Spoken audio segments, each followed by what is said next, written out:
तुम्ही दिल्लीचं वेदर पाहिलंय का? दरवर्षी हिवाळा आला की शहर पूर्ण धुरक्याच्या टप्प्यात कन्वर्ट होतं. एअर क्वालिटी इंडेक्स बघाल तर 400 500च्या वर. म्हणजे श्वास घेताना सुद्धा रिस्क आहे.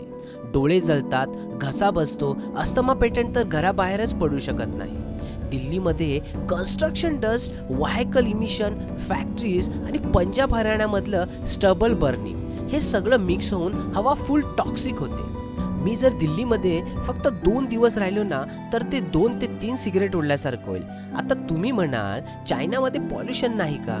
आहे, पण तिथे सरकारने रेडिक्युलसली स्ट्रिक्ट ॲक्शन घेतले. Industrial filter, traffic control system, hi-tech air purifier आणि गरज पडली तर आर्टिफिशियल रेन देखील करता येतात. चायना ॲक्शन घेतो आणि आपल्याकडे डिस्कशन जास्त आणि काम कमी होतं. यामुळे चायना इंडियाच्या खूप पुढे आहे.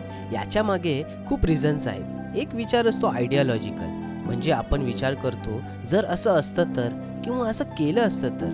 आणि एक असतो प्रॅक्टिकल आणि रिअलिस्टिक, ते म्हणजे या डोंगरावरून रोड बनेल आणि ती बनणारच. हा रूल्स चायना फॉलो करतो. दिल्लीची हवा इतकी खराब असते की स्कूल बंद पडतात, फ्लाईट्स डायव्हर्ट होतात. वर्स्ट पार्ट असा आहे की लोकांना हे नॉर्मल वाटायला लागले, पण हे नॉर्मल नाही. खरा क्वेश्चन फक्त एकच आहे, कधी मिळणार स्वच्छ हवा?